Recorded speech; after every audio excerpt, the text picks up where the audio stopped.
Hi folks, Mark Allen, BHSpringSolutions LLC and BHSpringSolutions.com, and this is the beginning of a series, The Science of 45 ACP in the Short Barreled 1911, and the BH Spring Solutions Short Barrel 1911 six-way shootout, and you are seeing the competitors in our BH Spring Solutions six-way shootout. And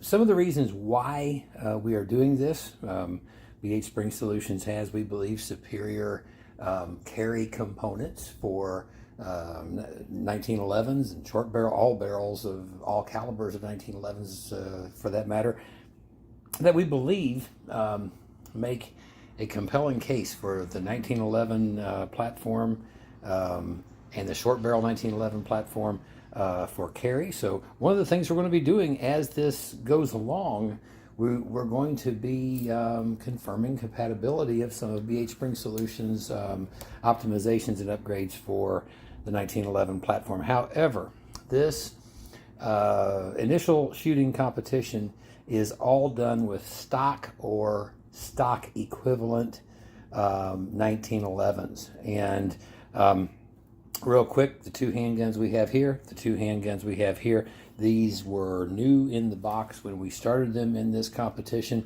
These two 1911s both belong to yours truly.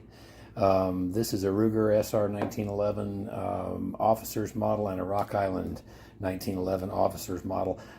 These I have made a couple of modifications to, however, none that would have any bearing or impact because they have really nothing to do with the shootout testing that we are conducting with these six handguns. The shootout is with four 1911 users, and we attempted to duplicate the two most likely scenarios that one might encounter the need to deploy a firearm and utilize it. Each of four shooters shot each of these handguns doing the same drill with each handgun. Each shooter did an accuracy drill. Very simple. Raise the handgun from holding it at your side to the target and land one shot that would be located in a combination, a small center mass target and a small upper silhouette target. And the idea is if you land one in the target area, that would be a potentially lethal or a good hit, and it scored. And each score is 1 point, and we kept this very simple. Then we did a multiple adversary drill, and the same targeting, but two. And the shooters had to land one shot in the target on the right, 3 shots in the target on the left, and 2 shots back in the target on the right for a total possible with each handgun of 6 shots. All of the accuracy drills and all of the multiple adversary drills were shot at a distance of 7 yards or 21 feet, with one exception. I shot all pistols on the accuracy drill at the same targeting, but at 18 yards. And the reason I did that is because my requirement is 18-yard accuracy. The longest line of sight, straight line of sight in my personal home is 18 yards. So that's the longest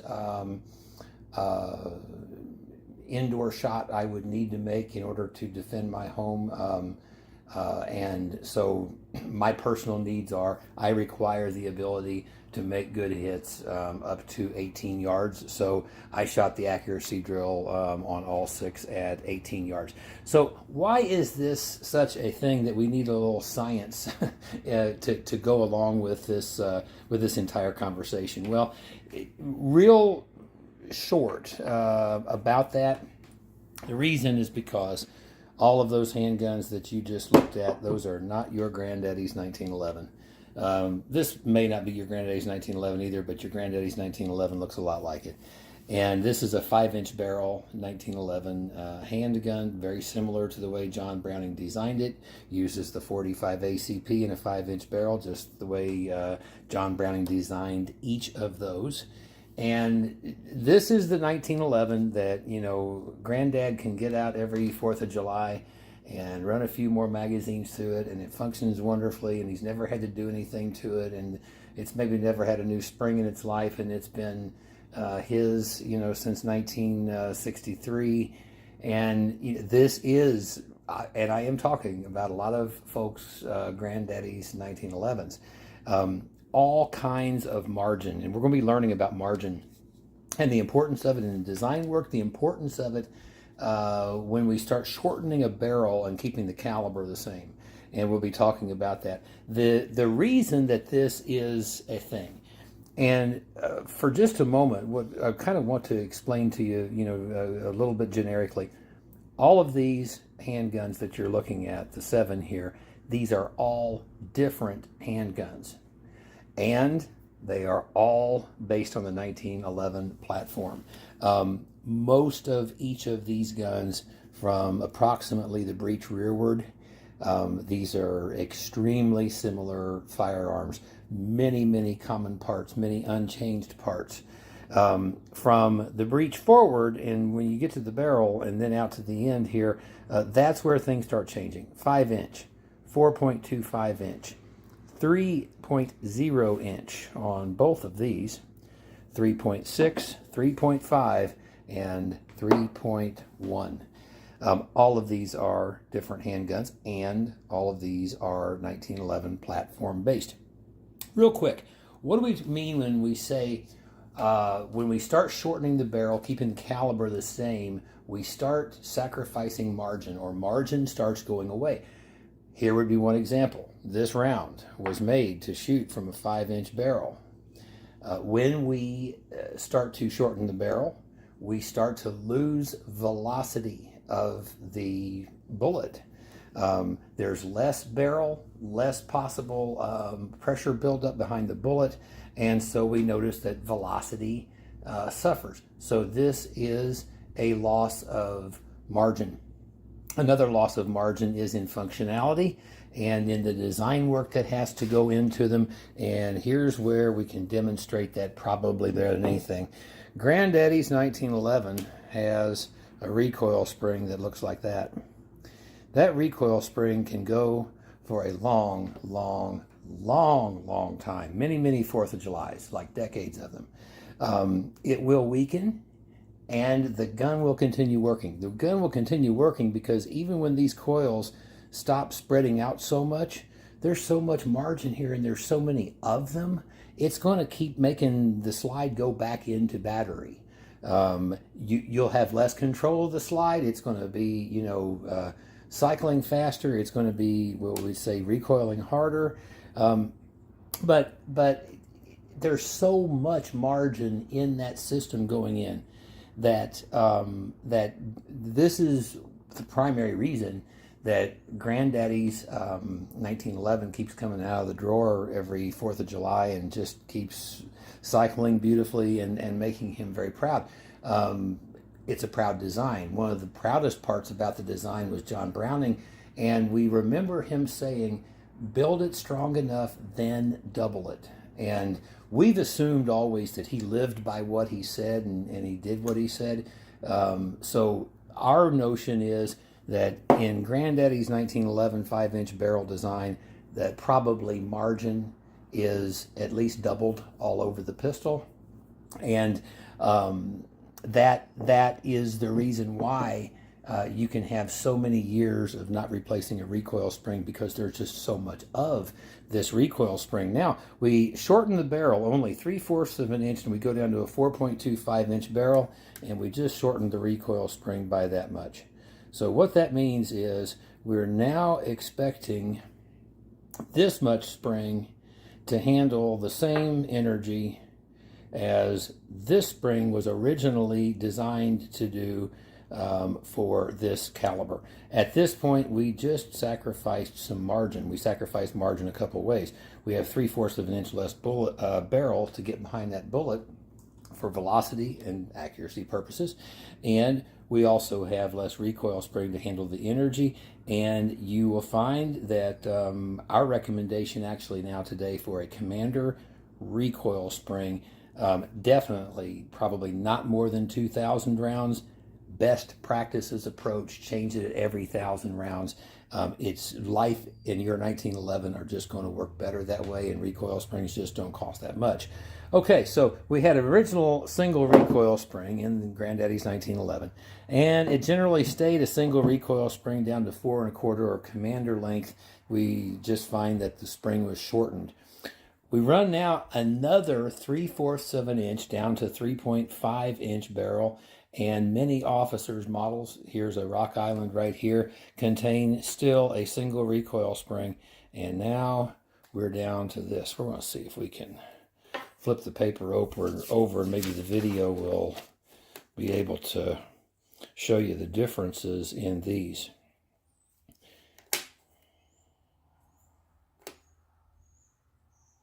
Yeah, there you go.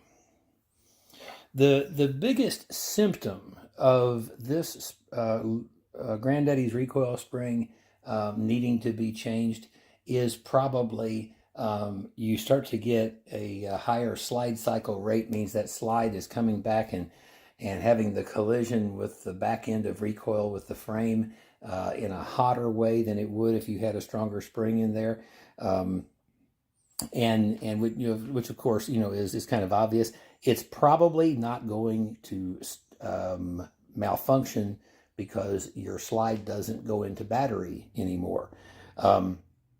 The Commander recoil spring, we start to see a shift here. The Commander recoil spring is obviously much less spring, and it does wear out much faster, and when it wears out, it loses control of the slide velocity. I believe more so than the full-size spring in a 5-inch barrel 1911 when it gets tired. Generally, you're still going back into battery, even if this spring is worn out to a point. However, you will find if you persist and don't keep this spring fresh, there will come a point where you may unreliably go into forward battery when you're chambering around, because the strength of this spring, especially out at forward battery position of the slide, the integrity of this spring is very important for getting that slide all the way into battery. Then we go down to the 3.5-inch barrel, and you can see here what's happened to the spring from here. In my Rock Island right here, I have to tell you, our recommendation is about every 700 rounds. My personal practice was about every 500 rounds. Today, I just think there are better systems out there for controlling recoil on a 3.5-inch barrel, and I believe we're going to see some of those. Again, the sacrifice in margin goes just kind of like what you're seeing it here. The margin you sacrifice is the lifetime of parts, namely recoil springs, velocity, potentially accuracy, and function and reliability, because these springs in a short barrel 1911, because they're handling so much with so much less spring, these are a maintenance item. You must be prepared to maintain these handguns. I'm going to give you an example. This Rock Island, this is a 10 round actually. It's a beefy double stack thing, and it's just a beefcake in the hand. 10 plus 1 rounds of 45. I just couldn't resist. I thought, if that thing works and we can put SFS on it, well, isn't that a kind of an interesting, cool little handgun? 3.1-inch barrel. This one is a recoil guide rod assembly. The assembly has an inner spring and an outer spring. We're going to see that later when we take these handguns apart. We also have a recoil spring assembly, similar inner and outer spring, and a inner and outer recoil spring on an assembly in this Magnum Research pistol. So we've got a variety of different ways that manufacturers have gone about handling this energy in the less space. The Ruger, this is a different approach from all of them, actually. This is a full-length guide rod. The full-length guide rod contains 3 recoil springs, a coil spring tight kind of on the full length guide rod, then another coil spring over that, and another coil spring over the first two for 3. And this is a completely, just within the last few years, a different recoil control system that Ruger did. So we went ahead and put that into the competition too. So that's really what we're doing here, is we are analyzing these handguns somewhat from the standpoint of who has handled the loss of margin most skillfully, and whose handgun keeps working and works well and accurately, and part of this is a bit of a mark agenda, I guess you would say. I like to carry, more compact handguns, just like everybody else. This has been a recent one of mine here. This is a previous one of mine for a little while. Actually, this was our test handgun for that spring back several years ago now. That handgun has about 1,000 rounds through it. It went into the competition with new recoil springs. This one had about 300 rounds through it, and had no reason to change recoil springs, quite frankly.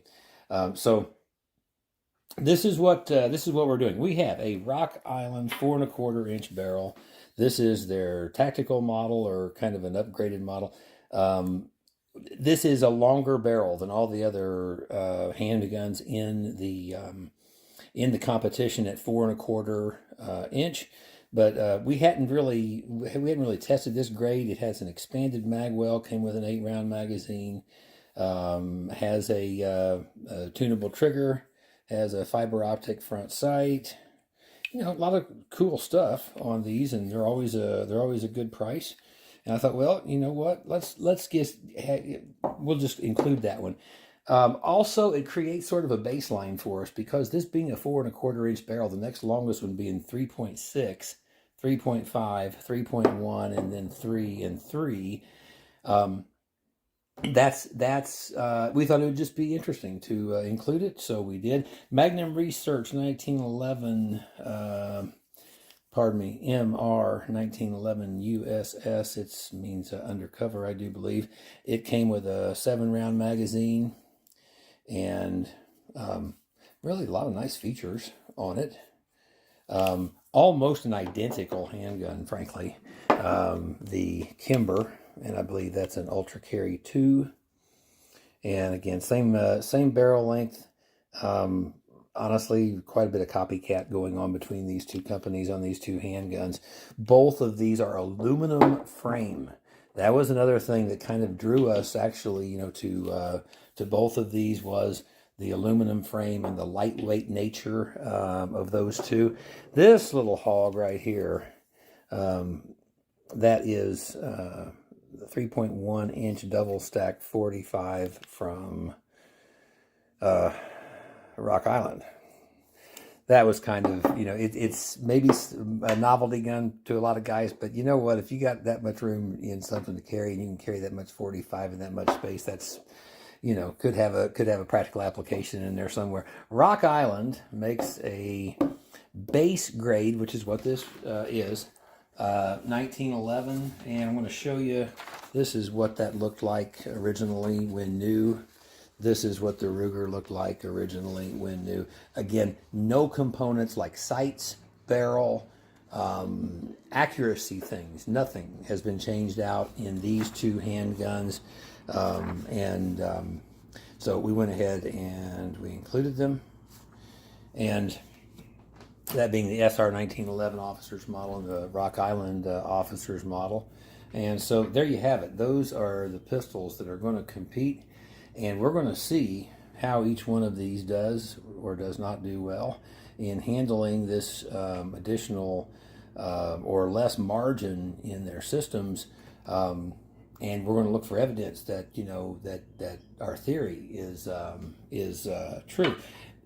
Years ago, we came out with a guide to barrel length and caliber. It appeared in a book I wrote called Get Your Defensive House in Order. It's available at BHSpringSolutions.com. But I'm going to show you just generically what we came up with. Now, this is not based on any particular design. Some designs will not work very well with this barrel length and these calibers, but we just generically optimal barrel length and caliber, or optimal minimal barrel length. You can see it 45 ACP, that was 4 1/4, 40 and 9 millimeter, 4-inch, although I will tell you 4 inches a short barrel for a 40 Smith & Wesson. For a 380 ACP, 3.5. Interestingly, that's I believe the length of the barrel the 380 was originally designed for when it was invented by John Browning for a gun that John Browning invented. About 3 inches for the 32 ACP, and then John Browning's 25 ACP, which was originally made for a 2-inch barrel, we find is actually optimal out of a 2-inch barrel, astoundingly enough. So what we were contending with these numbers is this. When you run barrel lengths in a design that are shorter than what I just showed you on that chart, you have disadvantaged the design, you've disadvantaged the caliber to the point where it will require more maintenance. You may find more function problems, because basically what happens here when you go from this spring to this spring, your margin is gone. And your margin in more than one place, not just recoil spring, is gone. Now, does that mean that you shouldn't carry any of these handguns? Well, of course not. However, some awareness of well, exactly what margin am I sacrificing in this picture? Am I saying, part of this test is, some people could conclude whether, that could be a handgun that I would choose and feel good about carrying and feel more secure if I was carrying it. For me, and that 18-round accuracy component in our testing, that is more for me about am I willing to be responsible for every bullet that ever leaves the end of any of these handguns, in light of the sacrifices that there are in margin with the barrel lengths that we're seeing here on the table. Okay, folks, that's the introductory here to the science of the short barrel 1911. I'm Mark Allen, BHSpringSolutions LLC, and BHSpringSolutions.com.